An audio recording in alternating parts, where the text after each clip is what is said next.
Buongiorno, ben ritrovati, siamo in diretta anche oggi, mercoledì 2 giugno, festa della Repubblica, ed oggi parleremo non solo del Covid e dei contagi, ma parleremo anche di cronaca, in particolare parleremo dei furti, il rischio sicuramente di un aumento dei furti con l'estate, un po' perché le persone tendono a tenere porte e finestre aperte, un po' perché c'è un po' l'usanza di alcune famiglie di postare sui social la partenza verso le vacanze. Questo rischia di incentivare i malviventi a capire dove poter colpire. Ne parliamo insieme al maggiore Enrico Zampolli, comandante della compagnia di Castelfranco. Buongiorno. Buongiorno a tutti. Queste sono un po' di abitudini un po' classiche delle persone che postano sui social, partiamo per le vacanze, più volte sappiamo dalle forze dell'ordine ci dicevano non fatelo perché è un rischio. Sì, in particolare quest'anno le persone hanno giustamente anche la voglia di ripartire dopo l'allentamento anche delle misure restrittive riguardo al Covid, quindi con l'arrivo anche recente della bella stagione la gente ha voglia di ricominciare, quindi l'Arma della provincia di Treviso, tutto il territorio con le sue compagnie, con le stazioni, proprio anche in virtù di questa esigenza ulteriore che c'è, è impegnata quotidianamente in attività del controllo del territorio proprio per consentire alle persone di ripartire in maniera tranquilla, potersi recare nelle località di vacanza e anche fare visita a parenti e amici in maniera libera e tranquilla. Quali sono i reati che maggiormente interessano le persone proprio durante il periodo estivo? Come dicevamo, si sta presentando, ma ripeto, siamo impegnati in prima linea quotidianamente nell'attività di contrasto, l'esigenza dei furti e delle truffe. Un distinguo anche per i nostri ascoltatori per quanto riguarda la differenza tra furti e truffe. Furti afferiscono a tutte quelle condotte in cui il bene viene sottratto alla vittima, invece le truffe è quando una persona viene approcciata con l'inganno e viene convinta a consegnare un bene al malfattore. Riguardo i furti dobbiamo distinguere a loro volta anche i furti all'interno delle abitazioni e all'esterno. Nelle abitazioni si ravvisano sovente furti per lo più in orario diurno, quando le persone appunto si allontanano per recarsi al lavoro o anche, come dicevamo, nelle località di vacanze, quindi mediante frazione delle porte e delle finestre i malfattori accedono e rubano quello che trovano. Noi stiamo vedendo intanto delle immagini di furti di repertorio. In abitazione, come vediamo, queste sono le classiche frazioni che vengono fatte con oggetti utilizzati proprio per lo specifico scopo. Alcuni, desideravamo dare alcuni anche consigli utili alle persone, era nostro anche intento quello di esprimerci in questo senso. In particolare, può sembrare una banalità, ma quella di assicurarsi che porte e finestre vengano chiuse una volta che si è assenti dall'abitazione. Questo, dicevo, va fatto e l'estate in particolar modo è un'esigenza fondamentale, perché le persone sovente, proprio anche per arieggiare i locali, per la calura che si presenta e si presenterà, magari tendono a lasciare porte e finestre aperte. Quello di chiudere è importante. Soprattutto questo per gli anziani, perché la tendenza proprio gli anziani, anche pur rimanendo in casa, è quello proprio di tenere le porte addirittura spalancate. È comprensibile, chiaramente il caldo si fa sentire, però il fatto di chiudere è importante e vorrei anche precisare l'accortezza di chiudere la porta con la mandata, proprio per evitare che i malfattori, approfittando magari e utilizzando oggetti piatti, quindi le schede telefoniche ad esempio, possano inserirsi tra lo stipite e la porta e aprire la mandata. Quindi riuscire anche a chiudere a chiave è una cosa importante. Nella Marca com'è la situazione attualmente a livello di furti? La situazione chiaramente è sotto controllo, non abbiamo particolari criticità, anche grazie all'attività di contrasto che le compagnie e le stazioni dei carabinieri effettuano quotidianamente. Però nulla toglie che l'attività, la collaborazione con i cittadini è fondamentale, quindi nel caso di veicoli, persone sospette, quello che vediamo essere estremamente redditizio è quello della telefonata al 112 per segnalare appunto situazioni che vengono ritenute anomale. Sempre più mi pare ultimamente, il cittadino chiama il 112 o il 113 quando vede qualcosa di anomalo, che abbiamo ripetuto più volte, è una cosa davvero fondamentale per voi perché arrivate sicuramente in tempo.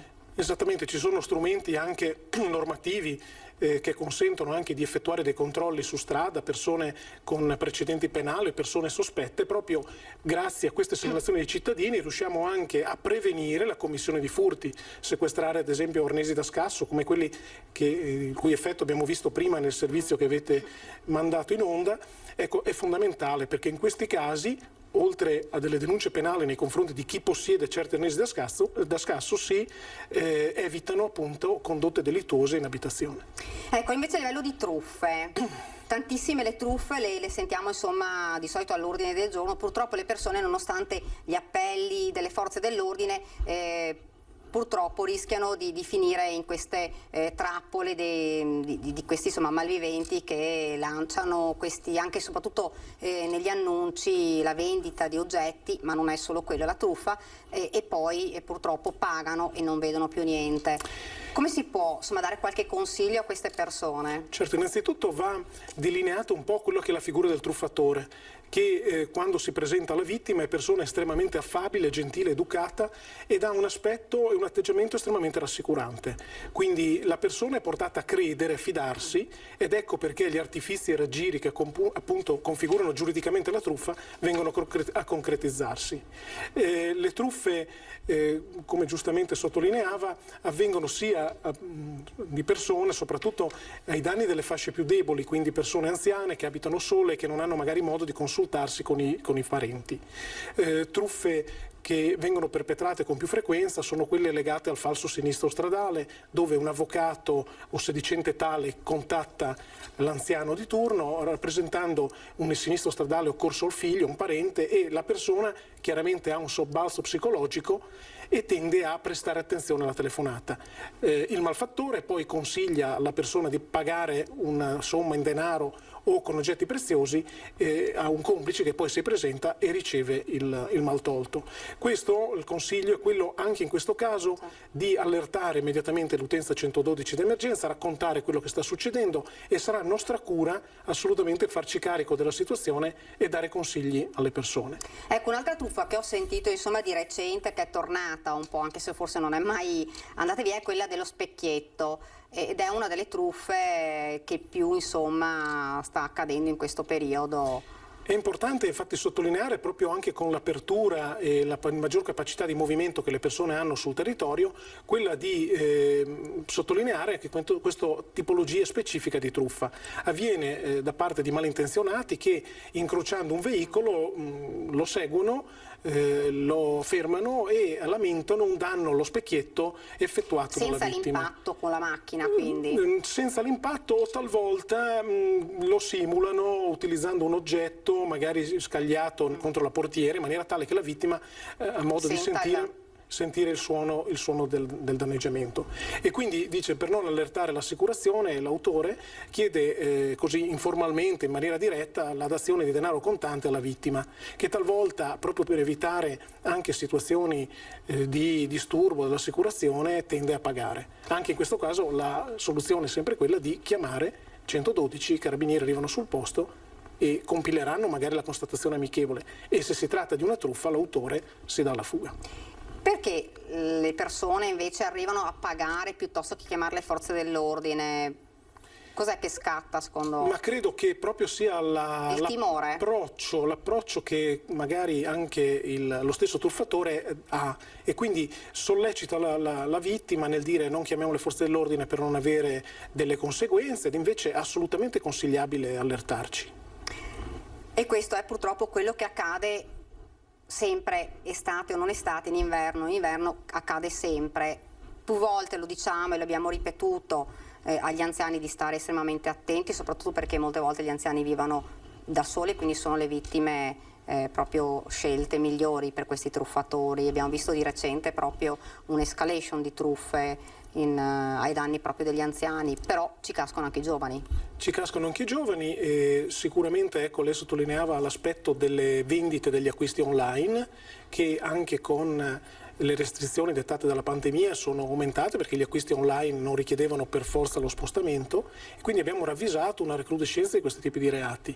Il consiglio anche in questi casi è di cercare di rivolgersi a siti qualificati, evitando magari contatti diretti con venditori estemporanei che compaiono sulla rete e sempre in caso di dubbi contattare le forze, il Carabinieri, 112, e quindi sarà veramente nostro piacere poter dare consigli.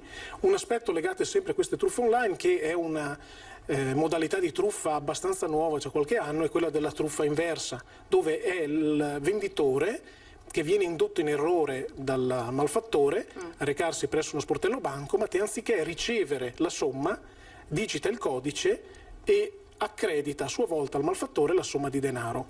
Quindi prestare attenzione, perché l'abilità delinquenziale di queste persone è molto professionale e ingente. Quindi tutte le volte che si ravvisano degli comportamenti anomali, quello di chiamare il 112 è assolutamente la soluzione. Tutto poi è molto difficile ritornare della somma persa. Noi attraverso l'attività di indagine sovente riusciamo a identificare anche gli autori. Certo. Capita molto spesso di riuscire anche con un impegno costante che dimostriamo sul territorio. Però ecco, poi riuscire a recuperare il denaro è uno step successivo che non sempre si riesce a realizzare. Ecco, durante l'estate, stavamo dicendo, saranno monitorate le zone, ovviamente quelle maggiormente a rischio, quindi saranno incentivati anche i controlli? Sicuramente, soprattutto nelle zone, sapendo dell'assenza delle persone da casa, nelle zone residenziali. Avevamo detto in apertura, il consigli utili, oltre a quello di chiudere la porta, è quella di evitare di tenere denaro contante e gioielli all'interno delle abitazioni quando soprattutto non si è in casa, e nel caso in cui si abbia questa esigenza munirsi di casseforti, un buon impianto d'allarme e un buon deterrente. E anche queste piccole accortezze dettate anche dal non postare in maniera indiscriminata, quindi che sia fruibile a sconosciuti l'informazione, di assenza per lunghi periodi dell'abitazione. Perché i ladri guardano i social, non è che li guardiamo solo noi. Sì, dimostrato questo anche da alcuni riscontri che abbiamo avuto, pertanto una maggiore attenzione che non deve essere limitativa della nostra giusta libertà, però un po' di attenzione magari evita visite spiacevoli. Ecco, parlavamo appunto anche dei social, parlavamo dei furti. Rispetto all'anno scorso, adesso abbiamo avuto quest'anno di pandemia, quindi insomma abbiamo avuto una diminuzione di furti nell'ultimo periodo, anche per le persone che stavano a casa era più difficile. Adesso c'è davvero il timore di una recrudescenza proprio in questo periodo, anche perché c'è lo ricordiamo un po', lo diceva lei prima, dal 7 giugno il Veneto dovrebbe andare in direzione della zona bianca, se non dovesse accadere niente, ma dovremmo essere, dopo leggeremo anche i dati, in una situazione abbastanza tranquilla, zona bianca, e quindi le persone si sposteranno ovviamente di più. Già abbiamo visto movimenti importanti nelle città balneari, quindi le case nei centri cittadini vengono lasciate vuote. Sì, proprio per questo infatti sensibilizziamo noi nella parte preventiva, ci siamo, continuiamo ad esserci, intensificando ulteriormente, quindi controlli in zone residenziali, nelle abitazioni che sappiamo essere magari non abitate in questo periodo. Però la collaborazione dei cittadini, è opportuno sottolinearlo, è fondamentale. Quindi anche non solo per chi subisce un furto, ma anche da parte di chi è vicino di casa, quindi magari nota un rumore sospetto, nota una presenza strana. La soluzione è sempre quella di non temere di disturbare i carabinieri, ma quella invece di allertarli. Poi sarà nostra cura vagliare se l'informazione può essere attendibile e quindi meritevole di controllo oppure no. Poi noi dovremo avere fra poco anche un collegamento con il sindaco di Resana e con lui parlare proprio del sistema di videosorveglianza che vedo che in tutti i comuni viene ampliato e rafforzato proprio per garantire anche la sicurezza e la percezione poi della sicurezza proprio per i cittadini. Ecco, lo vedo già, amici, il sindaco mi pare, non so se la regia... Sì, buongiorno a tutti, salve. Sì, io vi sento. Buongiorno sindaco, Stefano Bosa, sindaco di Resana, buongiorno. Buongiorno, saluto che è il comandante dei Carabinieri. Buongiorno, sindaco. Buongiorno, ho ascoltato le parole appena dette. Effettivamente mi sembra di tornare indietro di un paio di anni fa, prima della pandemia, quando ai miei cittadini abbiamo fatto un passaggio con i cittadini, quindi di un po' spiegare quelle che sono le regole sulla sicurezza e quindi chiamare le forze dell'ordine, tenere le carte e non pubblicare nei social i propri movimenti, cercare di essere un attimino più attenti possibili. E sono piccole regole, semplicissime, però tante volte non vengono rispettate e poi le forze dell'ordine devono lavorare molto di più per cercare questi malviventi che ne approfittano un po' dell'ingenuità a volte delle persone. Quindi, Sindaco, lei diceva, Sindaco, lei diceva, mi sembra di tornare indietro di 2 anni. Secondo lei un po' queste abitudini torneranno fra i cittadini? Speriamo di no. Noi abbiamo avuto 1 anno e mezzo di pandemia, pochi mesi, quasi arriverà 1 anno e mezzo probabilmente perché riprenda l'iter normale dei malavitosi che troveranno probabilmente più spazio. Speriamo che la gente abbia capito un po' la lezione e quindi anche con i vari strumenti che vengono messi in atto. Lei ha parlato prima della videosorveglianza, noi stiamo implementando un progetto non solo comunale ma anche sovracomunale che speriamo davvero possa partire magari per fine anno, riuscire a dare un aiuto in più alle forze dell'ordine, quindi telecamere, sorveglianza. Prego. Ecco, comandante, importantissimi queste iniziative anche da parte dei comuni. Sono ausili che, soprattutto anche con le nuove tecnologie, sono fondamentali per noi, sia in termini preventivi, quindi le videosorveglianze, le torritarghe, che le amministrazioni comunali con le quali collaboriamo ogni giorno ci mettono a disposizione. Quindi sono importanti sia sul piano preventivo, che vengono monitorati i veicoli sospetti che transitano, le persone sospette, ma anche nel caso della commissione di reati spesso ci hanno fornito un ausilio determinante nell'identificazione certa di autori di reati. Ecco, Sindaco, ci spiega di questo progetto che diceva dovrebbe essere attivo nei prossimi mesi? Sì, è partita ancora l'idea ormai 3 anni fa, poi si è un po' stoppata per il discorso della pandemia che purtroppo ha bloccato molte attività che erano state programmate. Noi abbiamo messo in piedi un progetto che riguarda quindi Resana in particolare, ma anche gli altri 3 comuni dell'Unione della Marca Occidentale, quindi Bedelago, Oriese, Pio X e Loria, con un sistema di videosorveglianza che partirà dal singolo comune, quindi ogni comune avrà il proprio comando, diciamo, la stazione di raccolta dati, che però sarà comunque messa in rete anche oltre con le forze dell'ordine, quindi sto pensando ai carabinieri, ma anche con la centrale operativa, diciamo, della polizia della Marca Occidentale che è a Bedelago. Quindi partiremo proprio dal mio comune, da Resana, con un investimento importante, quasi 100.000 euro, finanziato anche in parte dal contributo regionale. Speriamo da fine anno riuscire a adibire la gara, quindi partire subito dopo con l'installazione di queste telecamere che andranno a coprire quei vuoti che purtroppo negli anni sono stati. Sto pensando alle vie più trafficate, ma anche ai centri tipo scuole, fabbricati pubblici, cimiteri, stazione, vari punti di incontro, di passaggio, quelli che probabilmente possono essere anche i malavitosi che ne approfittano delle situazioni a loro più agevoli. Anche, comandante, l'iniziativa quella del buon vicinato, insomma, è importante. Assolutamente, la disponibilità, anche l'attenzione che i cittadini hanno, che conoscono molto anche bene verso la casa vicina, il loro territorio, quindi sono in grado di vedere anomalie, rumori strani che non sono comuni e usuali per loro. Ecco, la raccomandazione è quella di allertarci. Non avere timore di disturbare, che magari può essere quello che talvolta frena il cittadino, la segnalazione che si reputa magari non attendibile, invece è quella che magari può prevenire la commissione di un reato. Ecco, Sindaco, nel vostro comune l'iniziativa quella del buon vicinato. Sì, noi non abbiamo attivato il controllo del vicinato, quello ufficiale, anzi avevamo fatto tipo un protocollo iniziale, sì, però effettivamente non è partito.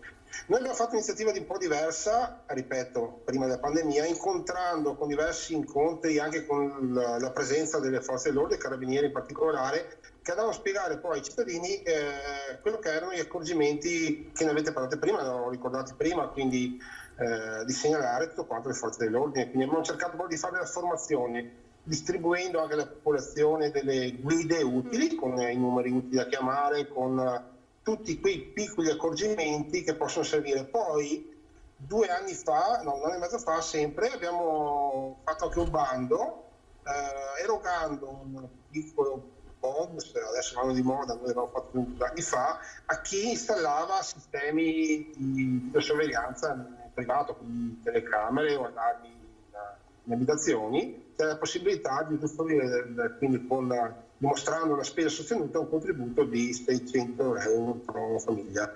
Quindi un piccolo aiuto a chi aiutava le forze dell'ordine, quindi ad evitare ingressi in abitazioni non desiderate. Ecco, comandante, ci sono anche iniziative proprio invece sui social, ad esempio mi viene in mente quella di Mogliano Veneto, dove c'è questa associazione, dice segnalate in questo social se vedete qualcosa di strano, se avete avuto un furto. Secondo lei sono utili questi tipi di iniziative oppure no? È un discorso un po' delicato, il problema di far confluire molte informazioni sui social, e abbiamo visto anche con l'esperienza pratica, talvolta non sono informazioni qualificate o riscontrabili, quindi talvolta si rischia di mettere sul social l'auto del vicino o quella del fidanzato della vicina di casa, e accade sovente questo, e questo proprio perché sono informazioni che non vengono verificate, come dicevamo prima, sul momento da parte di chi è predisposto proprio istituzionalmente, e quindi si rischia di creare allarmismi e talvolta anche deviare l'attenzione su elementi che in realtà non hanno senso d'essere. Sindaco, se dovesse lanciare un appello ai cittadini, insomma la stagione estiva ormai è partita, diciamolo, per fortuna, perché insomma finalmente c'è il bel tempo, quindi la gente si sposterà. E lei diceva non torniamo a 2 anni fa, lo si spera davvero, insomma c'è stata una diminuzione in questo periodo di furti, si spera che non si torni proprio ad un aumento invece poi dei furti, anche come diceva lei, perché dopo insomma, i carabinieri avrebbero un super lavoro.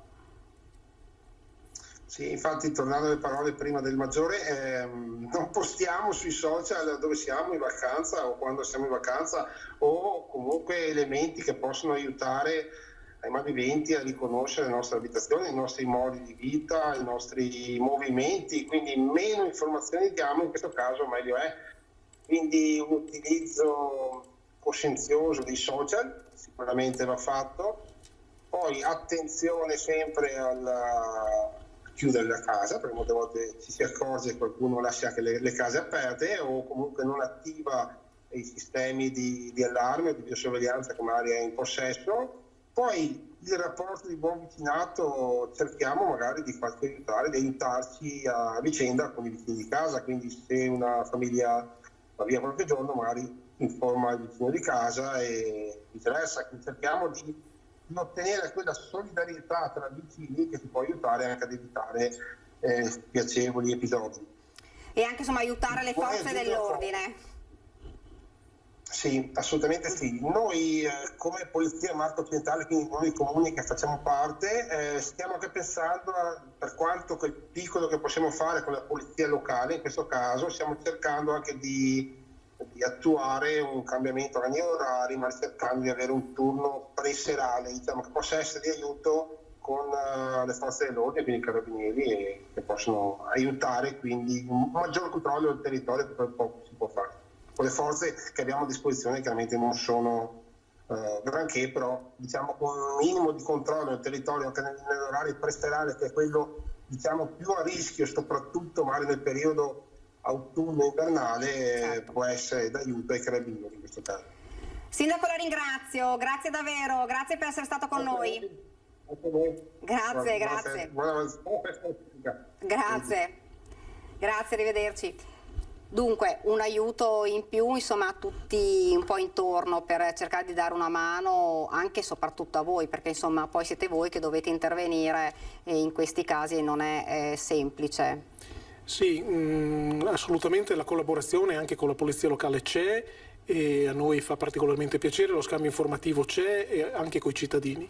In particolare, ecco, desideravamo anche porre l'attenzione su un altro fenomeno sempre legato a questa tipologia di furti, che questa volta non è all'interno delle abitazioni ma è sulla strada, sulle pubbliche vie, che è quello tristemente detto della tecnica dell'abbraccio, in cui donne malfattrici insomma avvicinano persone soprattutto in età avanzata sulla pubblica via, millantando pregresse conoscenze con parenti o anche con la persona stessa, e abbracciando fisicamente la vittima riescono a sottrargli collane in oro o anche orologi di pregio. Questo è un reato particolarmente spiacevole che richiede appunto anche la diffusione di queste notizie, di questo modus operandi, proprio per evitare di incorrere in questi inconvenienti. Ecco, comandante, le faccio l'ultima domanda prima di chiudere e poi andare in pubblicità, ed è, ci sono zone maggiormente a rischio per quanto riguarda i furti? Qualcuno dice no, ma io sono in una zona residenziale con insomma tante case, non succede. L'attenzione va posta indipendentemente dall'ubicazione dell'abitazione, quindi sia che sia in una zona isolata, sia che sia in una zona residenziale altamente abitata, anche in condominio, l'attenzione deve essere sempre alta, la collaborazione deve essere sempre attiva da parte di tutti, in qualunque zona. Dunque l'appello insomma dei carabinieri è quello: se vedete qualcosa di anomalo chiamate il 112, chiamate i carabinieri, perché è importante intervenire tempestivamente per loro, è importante tempestivamente che loro arrivino e che insomma tutto possa poi rientrare senza poi il furto, che è davvero uno dei reati più spiacevoli, più brutti per le famiglie. Io saluto il comandante per essere stato con noi, per aver dato questi importanti consigli in vista poi della ormai estate che è iniziata, quindi lo ringrazio davvero per essere stato con noi. Io do la pubblicità e torniamo in studio subito dopo. Buona giornata a tutti.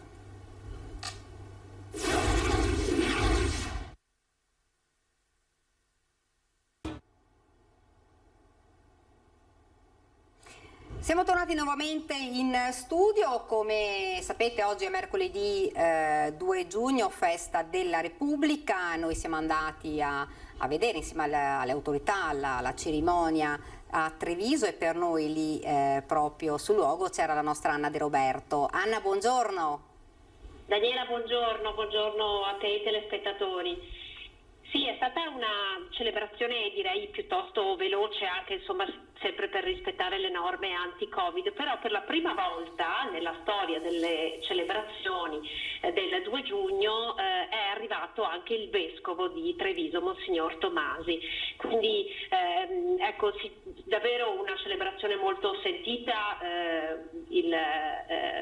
Come sempre c'è stata la deposizione di 2 corone d'alloro al Monumento dei Caduti. Siamo in Piazza della Vittoria, come potete vedere nelle immagini. La celebrazione è iniziata intorno alle 10:30 del mattino. C'erano parecchi trevigiani che hanno voluto assistere a questa cerimonia.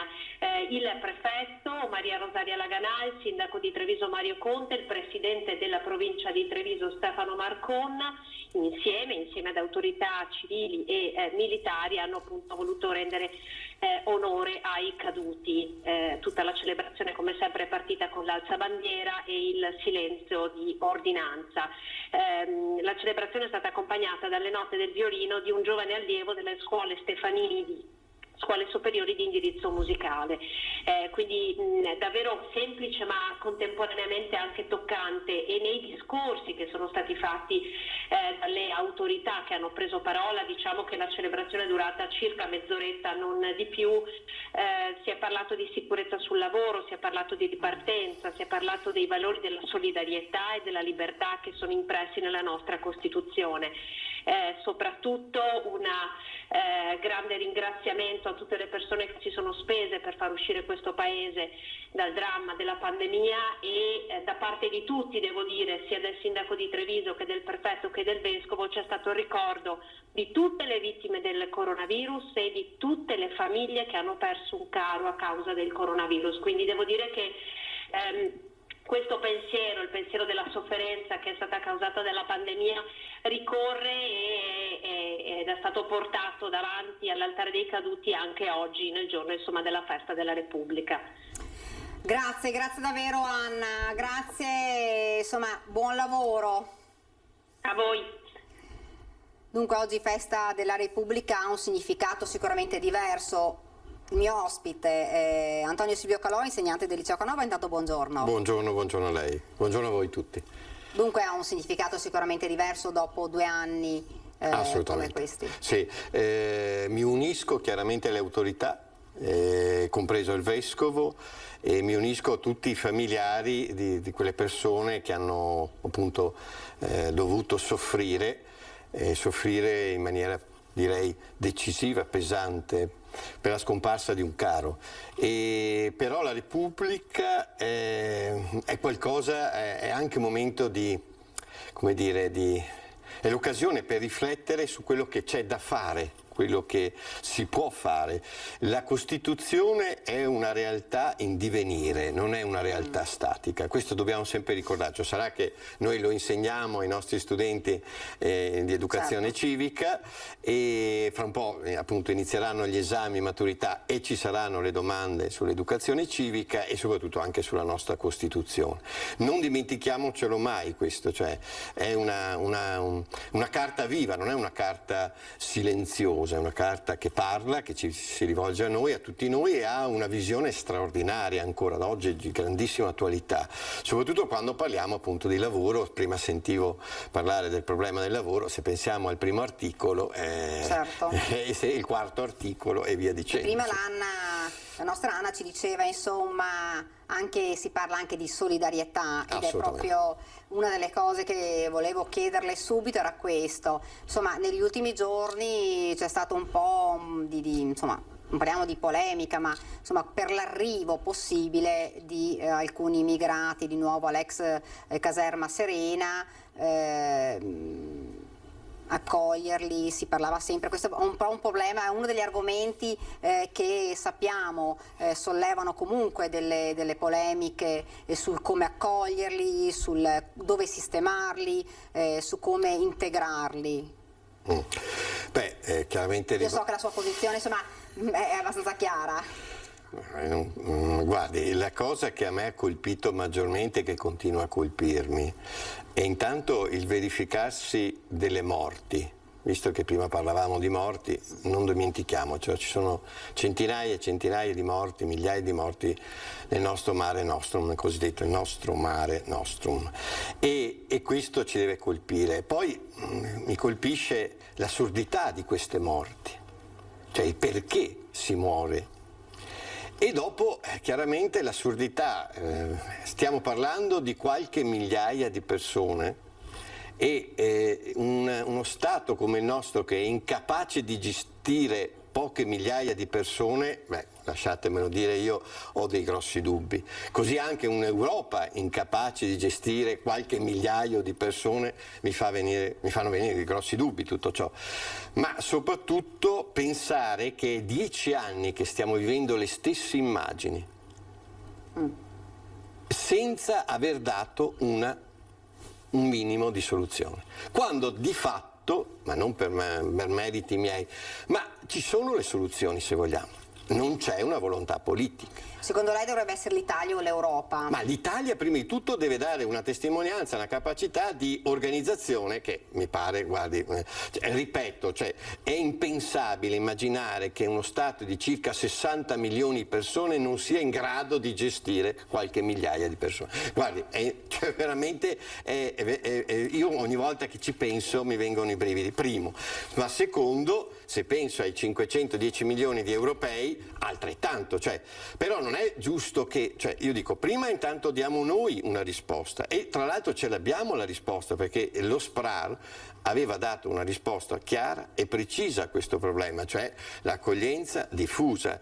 Aggiungo la nostra esperienza, che poi è diventato un progetto europeo. L'abbiamo portato in Europa, lo stiamo verificando in Europa, ma le soluzioni ci sono se si vuole. Il problema è che non c'è una volontà politica. Questo destra, sinistra, centri, io ormai non faccio più sconti a nessuno, mi scusi dottoressa, no, cioè certo. Veramente una presa in giro spaventosa, non ho paura di dirlo. Sul fatto di accogliere gli immigrati in caserme come quella, quindi questa soluzione dell'ex caserma Serena, lei che cosa pensa? È un non senso. un non senso. Cioè noi abbiamo la possibilità di accogliere in maniera, l'accoglienza diffusa, ancora con questa storia delle caserme. Guardi, veramente è una vergogna, l'ho scritto recentemente in una lettera apparsa 2 giorni fa sul Corriere della Sera nazionale, rivolta chiaramente al Presidente Draghi, in cui sono stato non esplicito di più, ma io credo che ci sia soltanto da vergognarsi e basta, io non ho altro da dire, cioè è ora di finirla con le scuse, il politica correct, la Libia, non Libia, no, qua manca una volontà politica, si ha paura di affrontare questo tema perché si perdono voti e ci sono questioni economiche e interessi particolari, basta, bisogna dirlo ai cittadini, bisogna avere il coraggio di dirlo, ma si deve anche avere il coraggio di dire che ci sono le soluzioni ma non si vogliono attuare, questa è la verità. Cambiamo anche argomento perché un altro degli argomenti insomma attuali e che ovviamente sono quelli che le famiglie stanno attendendo sono il tema della scuola. Si avvicinano agli esami di maturità, nuovamente purtroppo per il secondo anno in maniera insomma diversa rispetto a quello che siamo abituati ad avere, di nuovo con una prova orale, se non sbaglio, non gli iscritti. Insomma, si ricomincia, si spera questo sia l'ultimo anno. Sì. Io dico sempre che comunque l'esame di maturità è un momento, un passaggio, no? Anche se purtroppo abbiamo visto come siamo arrivati a questo passaggio. Non dobbiamo dimenticarci la fatica sia dei docenti sia degli studenti di avviare un rapporto falsificato di fatto, cioè è veramente un rapporto che non può essere, io l'ho detto più volte pubblicamente, la DAD non è scuola, l'insegnamento a distanza purtroppo ha dei presupposti che potrebbero essere addirittura anticostituzionali a proposito di Costituzione, per il semplice motivo che all'interno di una classe tutti gli studenti sono alla pari di fronte ai saperi, alle conoscenze e ai docenti. Fuori da quella classe purtroppo tutte le differenze sociali, economiche e culturali emergono. E qua il tema dell'uguaglianza, a proposito, e così della solidarietà viene meno, anche in questo caso. E sappiamo benissimo che alle superiori gli studenti hanno cercato in qualche modo di parare il colpo, ma alle medie e alle elementari ci sono state situazioni veramente incresciose, anche perché nessuno pensa. Si dà sempre per scontato che tutti abbiano un loro computer, che tutti abbiano una loro stanza, che tutti abbiano tutti i mezzi, una sintonia elettronica tale che permetta... Non solo, ma ci sono famiglie dove ci sono stati più figli e quindi uno dovrebbe aver avuto 3 computer. Sì, 3-4 computer. Poi teniamo presente che tanti genitori sono stati costretti a lavorare da casa, quindi utilizzando anche loro i mezzi cosiddetti tecnologici, ma anche vedendo spesso e volentieri la connessione quella stessa connessione non è a portata di tutti. Allora io dico, non bisogna guardare l'esame di maturità come a qualcosa di diverso in ordine allo sforzo che è stato fatto da parte delle scuole e dei studenti. Bisogna guardarlo in senso diverso, tenendo conto che effettivamente saperi, conoscenze e anche capacità, no? Sono state messe a dura prova perché onestamente non c'erano, in alcuni casi non c'erano proprio i presupposti per poter fare determinate prove o analisi di un certo tipo all'interno delle materie. E quindi qua si pone un problema. Dobbiamo valutare cosa? Ma dobbiamo valutare, secondo me, proprio quello sforzo invece.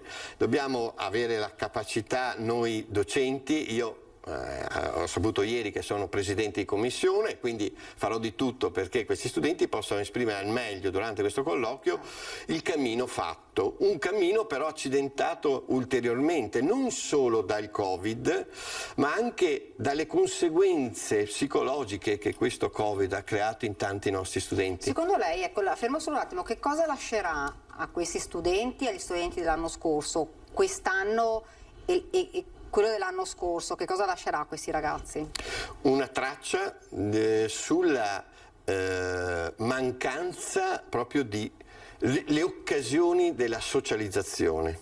La scuola non è soltanto il momento cosiddetto clou, come può essere la lezione canonica. No, la scuola è tanto altro.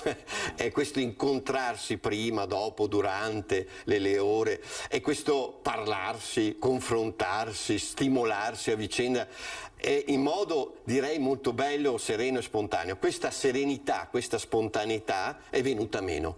Direi che forse il pericolo più grande è proprio questo, cioè la traccia che lascerà, è questa paura di rincontrarci e di confrontarci in un certo modo. Questo sì, secondo me ci vorrà del tempo, però io sono fiducioso perché le energie degli nostri studenti ci hanno veramente stupito in questi mesi. Abbiamo visto fare cose bellissime da parte loro e è solo un grazie da parte di noi docenti, ma garantisco anche i docenti hanno fatto veramente uno sforzo enorme, perché vorrei dire a tutti quanti, guardate che l'insegnamento a distanza è pesantissimo, non solo per gli occhi, non solo per la concentrazione, ma perché si sta parlando con uno schermo davanti, non con delle persone reali, e non è facile motivare, stimolare, fare in modo che ci sia quella scossa intorno ai saperi, alla curiosità del sapere. Un'impresa non da poco. Ecco, un altro tema è scuola aperta. Scuola aperta, insomma, ci diceva l'assessore Donazzani in una delle scorse dirette, ci diceva c'è stata un'adesione massiccia nel Veneto di scuole che hanno aderito a questa iniziativa per sostenere e aiutare gli studenti che sono rimasti indietro, ma anche per riportarli a socializzare, anche se durante l'estate. Lei che cosa pensa di questa iniziativa? Ma io credo che le scuole hanno dovuto aderire. Questa è la prima cosa fondamentale, perché è nata un'idea che non è sbagliata di fondo in una situazione come quella attuale. Però, me lo lasci dire, noi invece abbiamo proprio bisogno di vacanza. Tutti quanti hanno bisogno di staccare e ritrovarci in contesti normali, tra virgolette normali, e la scuola rischia di essere vista, non vorrei mai, come una ricreazione, un tentativo di ricreare quello che non è possibile ricreare durante l'estate. Quindi, a mio avviso, la cosa migliore è, finché c'è il discorso del recupero in ordine a qualcosa che è mancato, ma questo c'è sempre stato nella scuola, ci sono già i corsi di recupero appena finiti di scrutinio. Sicuramente quest'anno è stato un anno diverso rispetto agli altri. Le ripeto, il recupero sociale non si fa all'interno di una scuola che diventa un centro ricreativo. No, la scuola è giusto che rimanga scuola, il centro ricreativo è giusto.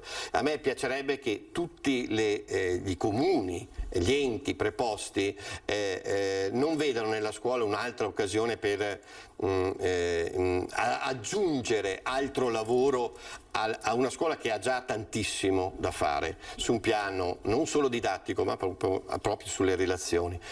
Io credo che sia importante invece che ci sia questa separazione di ambiti e di contesti, di luoghi dove poter vivere, perché sennò rischiamo di fare una grande confusione tra quello che è la scuola, il centro ricreativo, il luogo dove uno ricostruisce una dimensione psicologica ferita. E no, la scuola non può essere tutto questo. La scuola è scuola e noi dobbiamo avere il coraggio di dirlo senza offendere nessuno, cioè certo. Si capisce benissimo l'esigenza di questa istanza, ma io spero quanto prima si possa tornare a un percorso normale. Insomma, si spera, perché sappiamo che l'abbiamo detto già più volte, che dal 7 giugno dovremo passare in zona bianca, e questo insomma è un po' ritornare a quella che era la normalità, anche se lo diciamo, il virus non è passato, perché bisogna dirlo e spiegarlo bene, non è passato,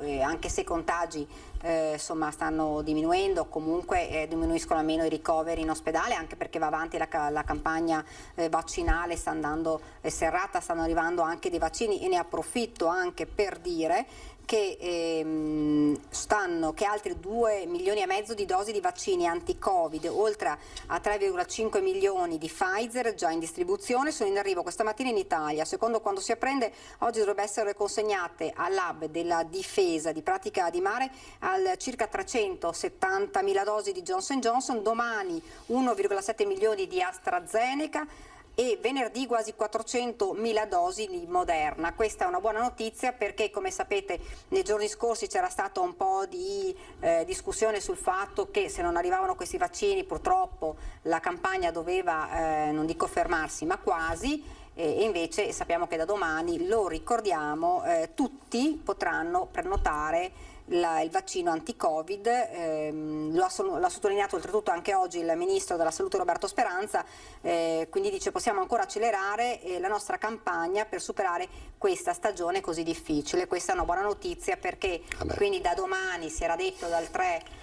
la prenotazione finalmente per tutti, non più per classi di età, per cui soprattutto per i giovani, e questa è anche una buona speranza per il prossimo anno a settembre, della scuola, perché se i giovani si riescono a vaccinare insomma in massa e si spera che l'adesione sia un'adesione buona. Anzi, colgo l'occasione a invitare tutti gli studenti a vaccinarsi, perché come dice giustamente dottoressa lei, qua il problema è proprio questo, cioè l'inizio della scuola sarà molto importante, determinante, e la presenza di studenti e docenti chiaramente vaccinati. A quel punto annulleremo certe modalità, no, di trasmissione, e quindi potremo anche incominciare a pensare a un anno scolastico dignitoso. Insomma, lei si aspetta che ci sia un'adesione buona dei giovani? Io me lo auguro, sì, anche perché i ragazzi devono capire un'altra cosa: senza un vaccino non riusciremo a muoverci, ricordiamocelo questo.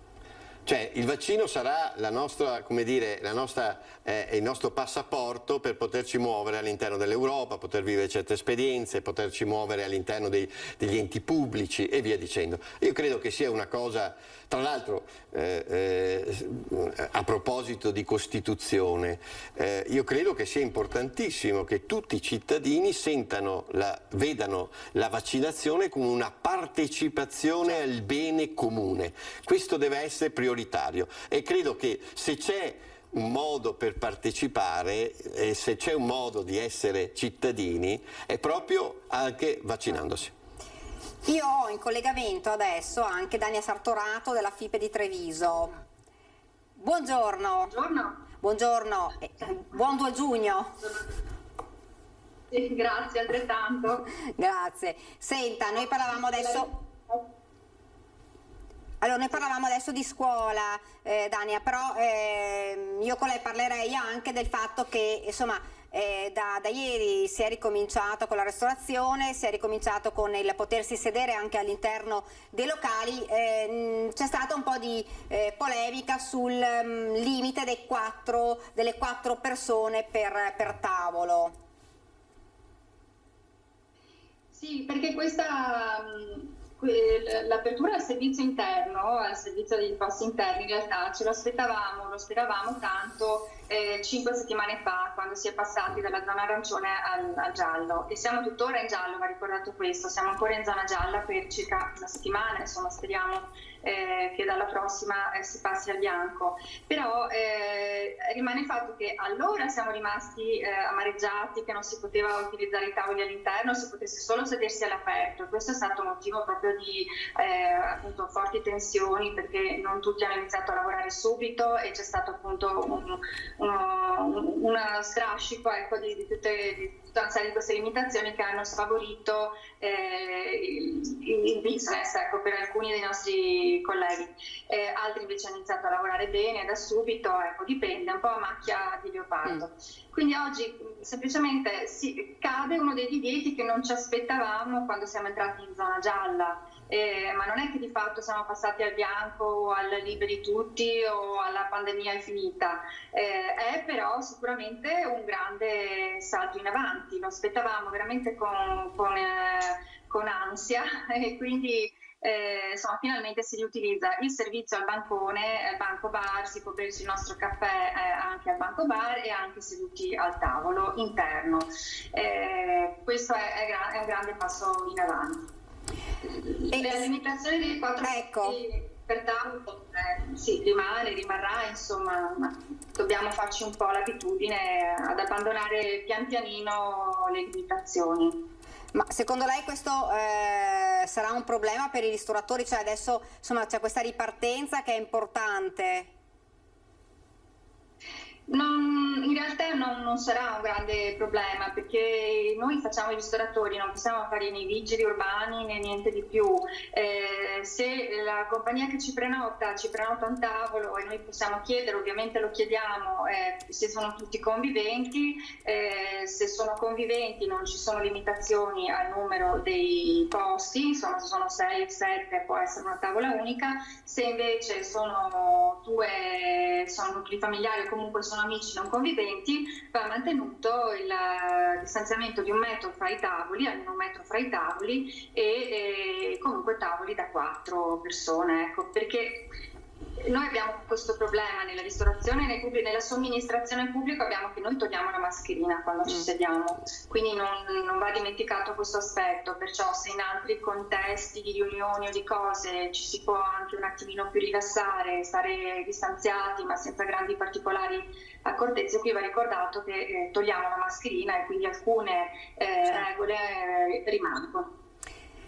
Lei ha visto, insomma, ieri abbiamo fatto anche varie dirette con i primi clienti seduti al tavolo, insomma questo è proprio il clima della ripartenza che ci si aspettava davvero da tanto.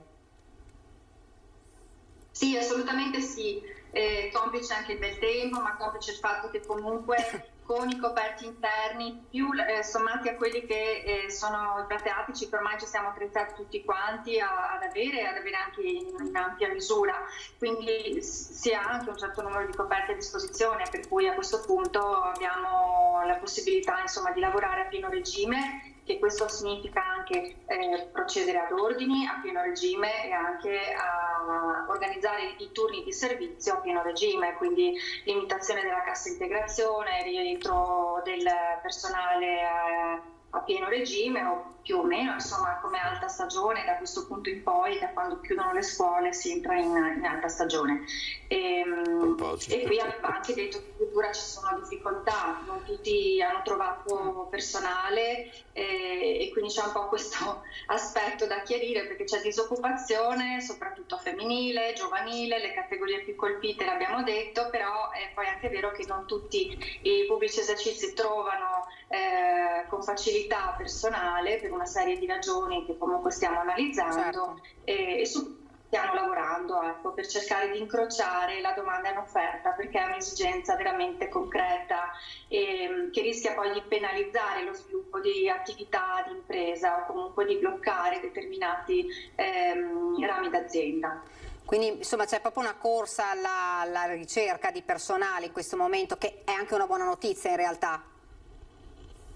Sì, vera e propria, che corrisponde all'inizio delle prenotazioni, è aperto l'aeroporto, quindi arrivano anche i turisti, la ciclovia, dove noi qui su Treviso siamo molto coinvolti con il fiume Sile, con la Restera e la Monaco-Venezia, la ciclovia Greenway. Si sono visti tanti grupponi di austriaci scesi, flotte proprio di turisti anche italiani, o comunque insomma movimento c'è. La richiesta, la domanda c'è, e serve appunto anche incrociare la domanda e offerta anche per quanto riguarda il mondo del lavoro. L'abbiamo visto in tutto il comparto, il settore turismo, ecco, ristorazione, gli albergatori, è tutto un movimento un settore che si rimette finalmente in moto a pieno regime, e speriamo che duri per qualche mese, per tutta l'estate, in maniera che ci sia veramente un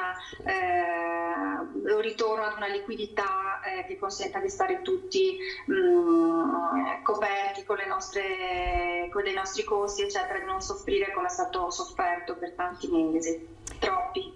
Sì, grazie davvero, grazie a Daniela Sartorato, grazie per essere stata con noi. Buon 2 giugno a tutti, arrivederci. Grazie.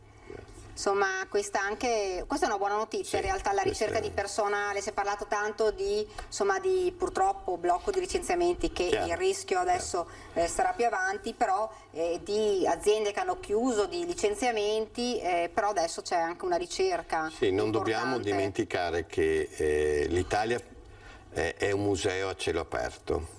E quindi l'Italia di fatto forse dovrebbe essere il primo ministero, per me dovrebbe essere il Ministero del Turismo, nel senso che il nostro petrolio, tra virgolette, il nostro gas è questo, quindi dare fiato in questo momento per me è giustissimo, e E a proposito, riferito proprio alle scuole, ha fatto bene la signora, io auguro appunto a tutti gli italiani poter andare in vacanza, anche se non sarà semplice, anche se tanti non hanno potuto, avendo chiaramente delle decurtazioni a livello lavorativo, non sarà semplice, però riuscire a staccare dopo tutti questo periodo così balordo, secondo me invece è fondamentale, e facilitare che tutti, anche le persone meno, diciamo così, con meno possibilità, possano comunque vivere dei momenti appunto di stacco dalla situazione generale, credo che sia forse una delle cose più importanti.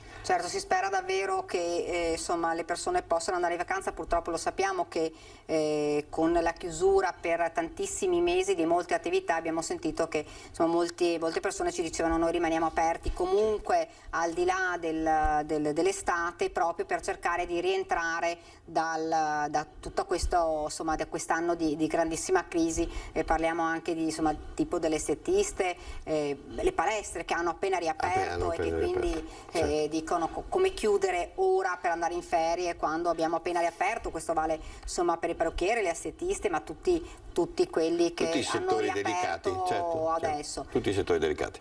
Prima di andare in pubblicità, un consiglio, un appello, anche un invito agli studenti, insomma, partiamo proprio da questi studenti che ormai, questione di giorni, iniziano l'esame di maturità. Sì, il consiglio che do è essere consapevoli del cammino, di aver fatto un cammino insieme, visto che la commissione è di tutti i vostri docenti e c'è solo il presidente che è esterno, la consapevolezza del cammino che avete fatto, del lavoro che è stato fatto, questo vi renderà più tranquilli, più sereni e affronterete questo orale in un certo modo.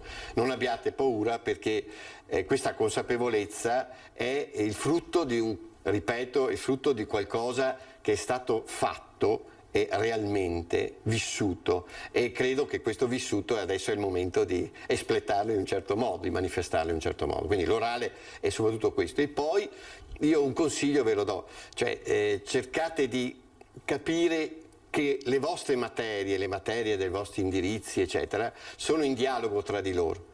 E non a caso un orale spesso e volentieri li mette una vicino all'altra. Ecco, allora cercate di capire i collegamenti. D'altronde avete avuto la possibilità di presenterete una tematica, affronterete una tematica iniziale, no?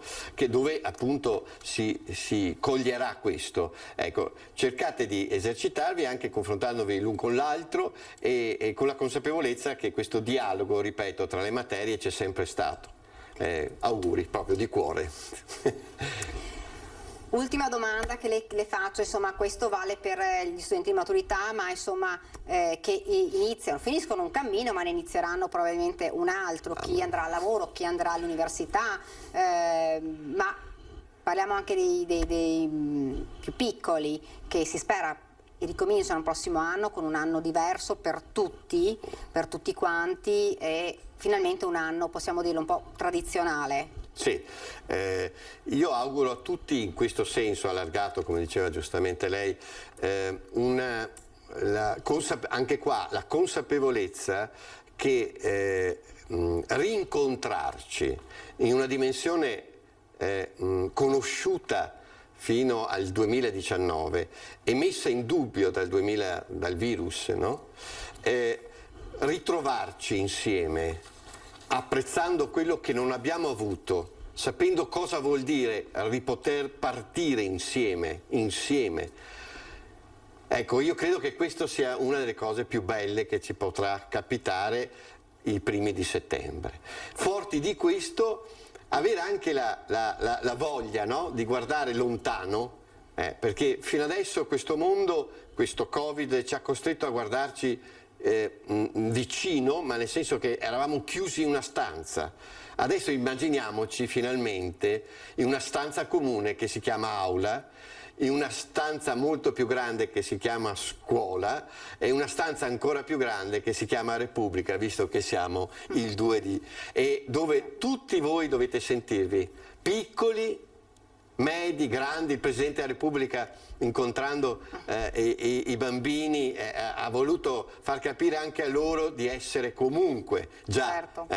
Cittadini in luce ma in movimento, no? In crescita. Ecco, questo dobbiamo rendercene conto, tutti insieme. Non ci salviamo, diceva Papa Francesco, non ci salviamo da soli, ma anche qua nella scuola, la scuola è una grande famiglia, ci salviamo insieme. Auguri a tutti, veramente buone vacanze. Grazie, io ringrazio il professor Calò per essere stato Grazie qua con noi. Grazie a voi. Siamo una pagina politica in questo momento, perché c'è stato un botta e risposta tra ieri nella nostra trasmissione Ring condotta da Ferdinando Avarino tra Giuseppe Montuori, commissario provinciale di Fratelli d'Italia, e Mario Conte, sindaco di Treviso. Sul piatto i candidati per le prossime elezioni, vediamo. Mi dica una cosa sulla Lega, dai, ho capito, avete fatto delle richieste, però non vengono accolte, com'è? Ma guardi, noi le richieste le facciamo, è ovvio che teniamo la posizione su alcuni punti perché lo riteniamo doveroso, non è che non vengano accolte, non abbiamo, cioè, le trattative si chiudono quando si mette la parola. Per esempio, quale candidato sindaco, no? Su quale comune, in quale comune? Ma guardi, noi abbiamo chiesto il candidato sindaco di Montebelluna, non glielo nascondo, quindi non è un segreto, non è un segreto per Boff, non è un segreto per Stefani, non vediamo perché se Forza Italia ha una città come Conegliano, a noi non può aspettare un comune importante come Montebelluna, cioè, poi lo porteremo a casa, non lo porteremo a casa, vedremo, insomma le trattative sono ampie, sono sul tavolo regionale e poi passano al tavolo nazionale con Giorgia Meloni che le seguirà in prima persona, per cui, ma ripeto, noi non dobbiamo guardare agli spazi degli altri, noi guardiamo agli spazi che ci prendiamo noi da soli, grazie al fatto che i cittadini sempre di più ci si avvicinano. Non è vero che non abbiamo amministratori, dottor Bonet, ne abbiamo, solo in provincia di Treviso ne abbiamo 40 e se dovessi dire la verità ne abbiamo sempre di più che spingono alle porte. Certo, quindi, però Marco Bonet dice sindaci, no? O candidati sindaco. Sindaci abbiamo l'ottimo sindaco di Spresiano, e abbiamo anche qualche altro in avvicinamento, quindi insomma voglio dire siamo a Treviso però siamo felici. Manco l'assessore, Conte non gli ha dato neanche l'assessore a Treviso. Lì devo dire che il sindaco Conte è stato un po' cattivo, ma va bene, insomma, ma adesso credo che ci vedremo a breve per parlare anche di Treviso, perché so che ha parlato con Luca De Carlo. Erano altri tempi. Io sinceramente non vedo l'ora di sedermi attorno al tavolo con Fratelli d'Italia in una visione di centrodestra unito, perché laddove il centrodestra va unito si vince. Io credo che è bello avere dei compagni di squadra forti, cioè chi è che si sceglie un compagno di squadra scarso, quindi basta che non siate più di 4. Ben venga una Fratelli d'Italia forte. Io credo che la partita dei candidati, francamente io non la conosco, il segretario di Fratelli d'Italia è più aggiornato perché poi è una partita tutta delle segreterie.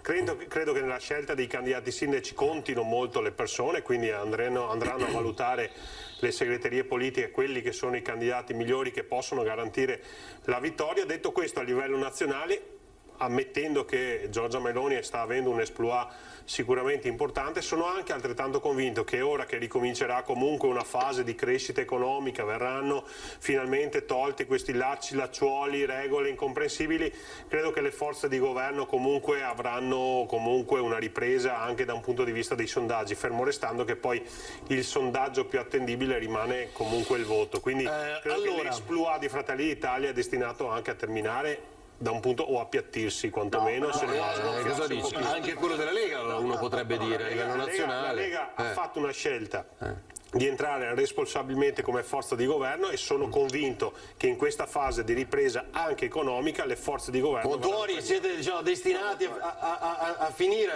questa curva? No, noi non siamo, la curva di crescita non è ancora terminata, se dobbiamo dirla tutta, perché noi sappiamo che non è ancora terminata, poi può essere che nel momento in cui è vero quello che dice Conte, ci potrà essere un leggero calo, però sarà comunque di più di quello che è attualmente quello che ci danno i sondaggi. Butta male per questo tavolo che volete fare per l'assessorato a Treviso, io lo dico. Io dico la verità. No, detto questo, siccome prima mi ha punzecchiato sul fatto che sono stato cattivo, forse sono stato anche troppo buono, perché non è sicuramente responsabilità di Montuoli, però all'epoca Fratelli d'Italia non fece nemmeno un consigliere comunale, quindi voglio dire, era difficile premiarla con un assessore.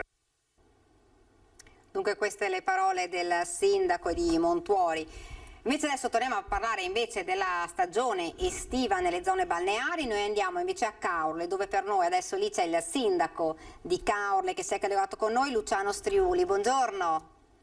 Buongiorno a voi, buongiorno da Caorle. Buongiorno sindaco, intanto insomma una stagione estiva che finalmente riparte con tutti i migliori auspici visto il tempo e fortunatamente anche il fatto che la campagna vaccinale continua. Io vedo che lei è in un centro vaccinale, se non sbaglio.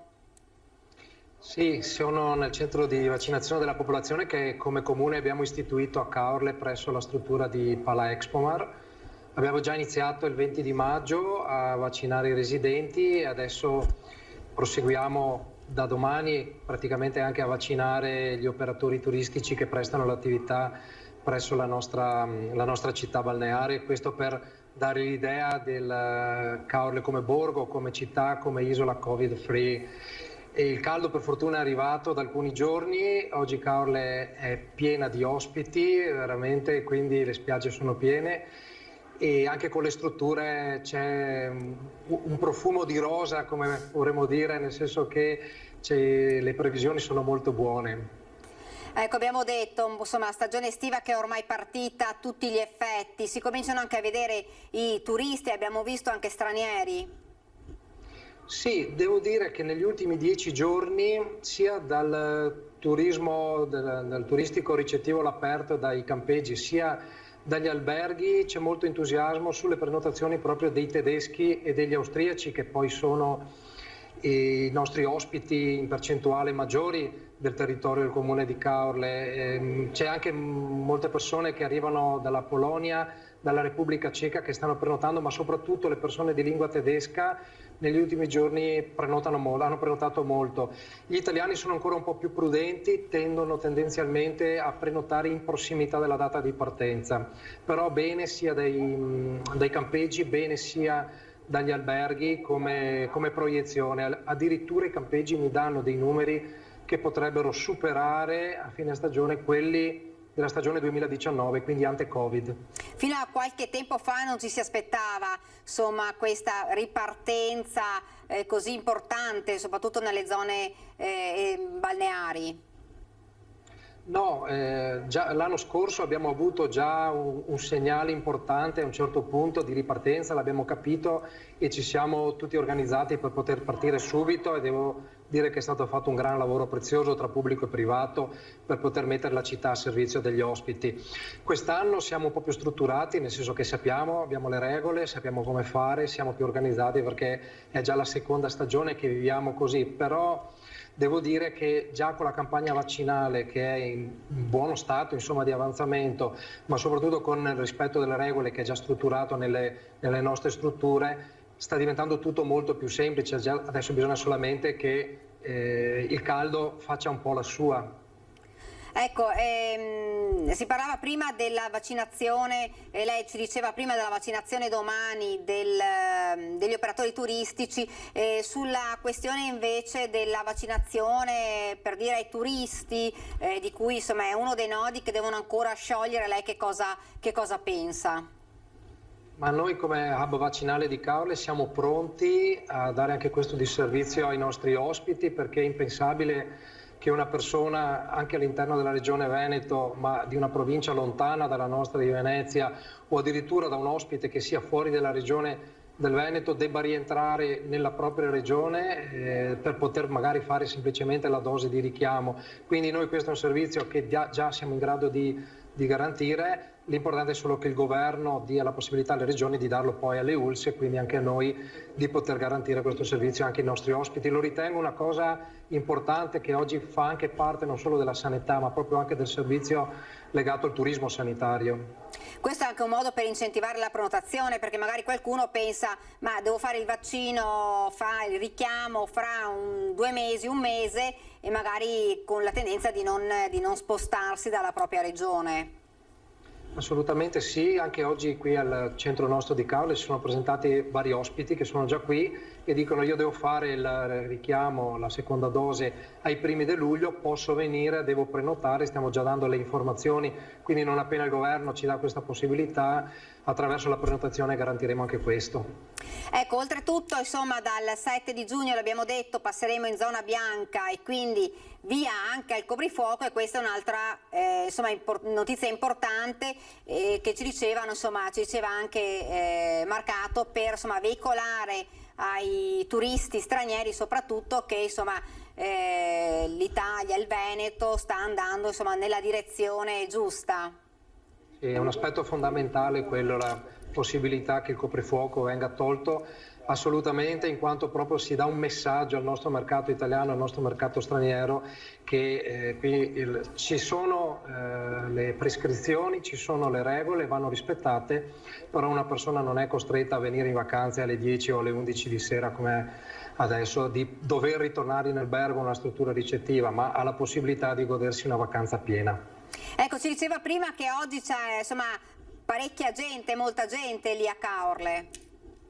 Oggi c'è una coda di circa 15 chilometri in entrata da questa mattina, e quindi ho fatto un giro per le spiagge mezz'ora fa, e tutte e due le nostre spiagge, sia del capoluogo sia le spiagge nostre di Porto Santa Margherita e di Duna Verde, sono piene di persone, di gente, però devo dire che c'è una profonda etica di rispetto delle regole, per cui le persone si tengono comunque distanziate, salvo ovviamente il nucleo familiare, e quindi i controlli li facciamo ma con grande discrezione, e ovviamente non ci sono accertamenti di interventi, le persone sono brave, ospiti e residenti. Ecco, per il fatto, ieri si è potuto anche ripartire con i clienti seduti ai tavoli nei ristoranti, e questo è importante soprattutto anche nelle zone adesso marittime, e nei bar finalmente si può prendere il caffè all'interno del locale. Anche questo è un punto di nuovo di ripartenza. Con un maggio come quello che abbiamo avuto quest'anno, di pioggia e di freddo, a poter andare in ristorante, in bar e dover mangiare all'aperto o consumare all'aperto è stato veramente un problema. Oggi fortunatamente è consentito. Devo dire che comunque a livello di ristorazione, anche con l'ampliamento dell'occupazione suolo pubblico che come comune abbiamo dato gratuitamente, i ristoranti hanno sofferto fino a un certo punto nella scorsa stagione. Quest'anno abbiamo comunque dato l'ampliamento dell'OSAP, quindi all'aperto è possibile avere una superficie maggiore gratuita di quella degli anni pre-Covid, e questo è un ulteriore servizio. Chiaramente oggi, potendo pranzare e cenare all'interno della struttura o consumare all'interno della struttura in giornate magari con un po' di pioggia o di vento, agevola sicuramente l'attività del pubblico esercizio. Ecco, rispetto all'anno scorso c'è anche un clima di maggiore fiducia, vista la campagna vaccinale, l'abbiamo visto anche nei dati, una diminuzione dei ricoveri importante in tutti gli ospedali. Sì, anche a livello di contagi attualmente ormai siamo ridotti veramente all'osso, sono poche unità di persone a livello di contagio anche nel comune di Caorle, quindi ovviamente tutto sta finendo, la campagna di vaccinazione sta aiutando molto, le persone hanno imparato che un po' dovremo ancora convivere, magari con portare la mascherina in certi contesti, il fatto di avere la pulizia delle mani, il fatto del distanziamento comunque nei locali chiusi, però devo dire ormai è stato assimilato e le persone ormai hanno trovato questo tipo di soluzione. Attualmente non dico che siamo alla piena normalità, però la stiamo raggiungendo. Ecco, ha qualche dato per quanto riguarda luglio e agosto, che sono i mesi dove di solito a Caorle, come in tutte le zone balneari, c'era ovviamente il tutto esaurito. Com'è la situazione lì nella vostra zona? Allora, per quanto riguarda i campeggi, come dicevo prima, le previsioni sono rosee, non è solo turismo di prossimità, quello legato alla nostra regione, ma ci sono molti tedeschi, molti austriaci. Attualmente i dati danno addirittura dei campeggi un 2% in aumento rispetto alle previsioni non 2020, ai dati consuntivi del 2019, quindi in epoca pre-Covid. Arrivano richieste dalla Polonia, arrivano richieste dalla Repubblica Ceca, invece il mercato italiano è ancora un po' più prudente e prenota in prossimità della data di partenza. Sugli alberghi invece abbiamo già praticamente tutto pieno luglio, dalla metà di luglio fino alla fine di agosto. Settembre già bene, soprattutto persone di lingua tedesca, soprattutto Germania, e anche per settembre italiani ancora poco, diciamo. Per quanto riguarda invece le agenzie immobiliari, per quanto riguarda gli appartamenti, diciamo anche che lì la prenotazione si consolida spesso in vicinanza alla data di partenza, quindi sono dati che vanno controllati giorno per giorno. Attualmente però molti tedeschi, molti austriaci con metà luglio fino alla fine di agosto già praticamente pienone. Ecco, lei diceva insomma che il turista italiano è ancora un po' così in attesa, in stand-by. Come mai secondo lei? Ma un po' credo che sia ancora legato alla scuola, che ancora per qualche giorno non è terminata. Venerdì termineremo quantomeno la scuola media e poi mi pare che alla fine del mese terminerà anche la scuola dell'infanzia, quindi noi siamo sempre legati un po' ai termini della fine dell'anno scolastico. Penso che comunque, visto anche il trend degli ultimi 10 giorni, dove anche le prenotazioni degli italiani stanno aumentando, sia dietro l'angolo la circostanza e la possibilità che aumenti subito anche le prenotazioni del mercato italiano. Sindaco, la ringrazio, grazie davvero. Grazie a voi, buon lavoro. Grazie, buona giornata. Dunque abbiamo parlato prima delle vaccinazioni, abbiamo detto insomma che sono in arrivo a Roma diverse numerose dosi di vaccino che finalmente poi arriveranno anche in tutte le regioni, e vaccinazioni che saranno possibili anche per i più giovani, indispensabili soprattutto per mettere il nuovo anno scolastico in sicurezza. Ne abbiamo parlato prima anche con il professor Calò, che diceva si spera insomma che il prossimo anno parte in maniera giusta, incentivava i giovani a vaccinarsi proprio per mettersi in sicurezza e per evitare magari poi di dover riaprire o chiudere o sospendere le settimane durante l'anno scolastico, proprio perché magari una persona era positiva. Ha parlato per noi ai nostri microfoni il noto virologo Fabrizio Pregliasco. Sentiamo che cosa ha detto. Vaccinando i ragazzi, in particolare gli adolescenti, si ridurrà anche quello che comunque è successo durante questa fine anno scolastico, cioè scuole di fatto comunque chiuse, no? Perché è vero che c'era la didattica in presenza, ma tanti focolai ripetuti, vuoi per un caso tra i docenti, vuoi per un caso appunto fra uno dei ragazzi, e quindi per mantenere una continuità scolastica la migliore possibile in presenza, la vaccinazione sarà importante. Mettere al sicuro i più giovani anche per blindare l'anno scolastico 2021-2022 sono diversi motivi per immunizzare i ragazzi tra i 12 e i 15 anni. Per Fabrizio Pregliasco, virologo dell'Università di Milano, tra le voci più autorevoli di questa pandemia. Ma la ragione, dice il professore, sta ancora una volta nei numeri. Il virus, seppur in maniera meno significativa, ha colpito anche le nuove generazioni. Il 23% dei casi notificati è nella fascia di età 0-18 anni. Vero è che solo l'1% di questi casi determina ospedalizzazione nei ragazzi. L'85-90% della casistica nei ragazzi è una positività con una situazione di asintomatica o paucisintomatica, cioè poca roba.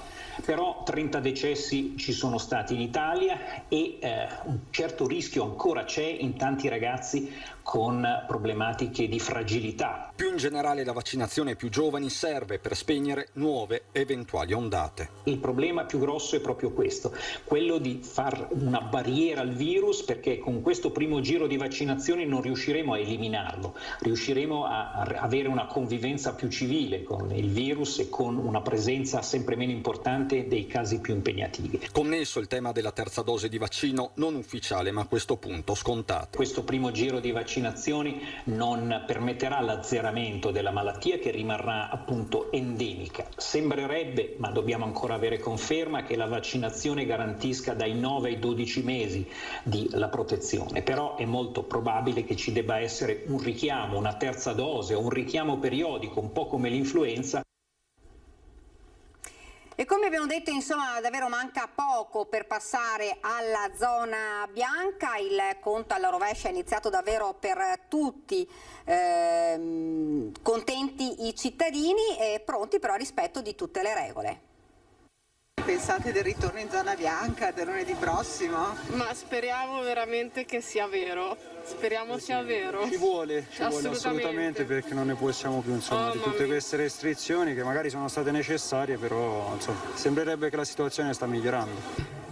Finalmente non abbiamo fatto niente di male per meritarci di stare in zona rossa. Si sente più sicuro col discorso certo. dei vaccini, eccetera? Ci siamo. Indispensabile, i vaccini è indispensabile. Sai, perché è 1 anno e mezzo che siamo chiusi dentro, per paura di prenderlo, per paura di contagiare i nipoti e tutto il resto, e quindi adesso è ora di uscire, abbiamo bisogno di un po' di aria. Con prudenza, Uscire? Con prudenza, con le mascherine e con tutto quello che ci può mantenere sicuri. Bene, meglio. Sono felice, insomma, se i dati dicono che si può andare in zona bianca, bene. Sicuramente siamo contenti, sperando di tornare un po' più alla normalità, sperando di tornare indietro, ecco, diciamo. È stato, già con la zona gialla per fortuna siamo riusciti a tornare almeno al primo anno qualche giorno in presenza all'università e speriamo che appunto questa zona bianca duri, che torniamo tutti a lezione. Bene, è una cosa positiva. Ne sentiva bisogno? Sì, però compatibilmente con diciamo una pandemia che ha fatto 140.000 morti su una mortalità in Italia che all'anno è 650.000, quindi considererei molto bene questa cosa. Dunque avete sentito i cittadini contenti ma rispettosi ovviamente delle regole, l'abbiamo detto, questo virus ancora c'è, bisogna comunque stare attenti anche se si sta andando insomma, verso la normalità. Prima di chiudere vi leggo invece i dati del consueto bollettino regionale. Aumenta l'andamento dei contagi in Veneto, ma contemporaneamente si svuotano le corsie degli ospedali, gli attuali positivi scendono sotto quota 8.000. I dati emergono come detto nel report regionale, nuovi casi di Covid-19 nelle ultime 24 ore sono 175 in crescita rispetto a ieri e portano il totale a 423.608. I decessi sono 3 nelle ultime 24 ore con il totale di 11.572. Gli attuali positivi in regione sono 7.752, 385 in meno rispetto a ieri. Negli ospedali vi sono 543 pazienti in area non critica quindi con un meno 34 e 71 con un meno 5 invece per quanto riguarda le terapie intensive. E siamo arrivati al termine di questa nostra diretta. A me non rimane che lasciarvi alle nostre previsioni del tempo. Grazie davvero per averci seguito e arrivederci.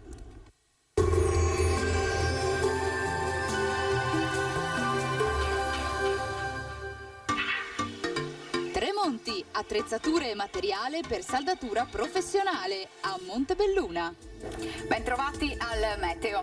2 giugno, festa della Repubblica con tempo tutto sommato stabile grazie alla presenza dell'alta pressione che si farà via via più forte. Il dettaglio dunque di mercoledì. Sul Veneto avremo un ampio soleggiamento ovunque, qualche addensamento ci sarà, ma insomma nulla di che. La giornata festiva trascorrerà all'insegna del bel tempo prevalente, come vediamo. Tuttavia nel pomeriggio non si escludono degli acquazzoni sui rilievi. Temperature in lieve aumento, minime tra 11 e 15 gradi, valori massimi invece tra 20 e 25 gradi. Ci spostiamo ora sul Friuli Venezia Giulia, anche qui avremo poche novità, tanto sole ovunque, cielo sereno o poco nuvoloso. Temperature minime tra 12 e 15 gradi, massime sui 22-25 gradi. Infine uno sguardo alla situazione del Trentino Alto Adige. Sarà soleggiato, salvo per isolati temporali sui settori alpini di confine. Temperature minime intorno ai 12-13 gradi, massime sui 23-25 all'incirca. Dal meteo di Antena 3 per ora è tutto, arrivederci al prossimo aggiornamento.